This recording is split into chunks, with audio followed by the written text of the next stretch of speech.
வாயழகு செஞ்சதெல்லாம் வைகையாத்து மண்ணுங்க, பல்லழகு செஞ்சது முல்லையூர் மண்ணுங்க.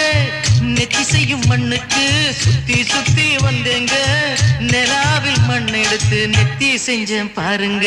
தந்தானே தந்தானே தந்தான குயிலே, சாமி தந்தானே தந்தானே என்னோட மயிலே.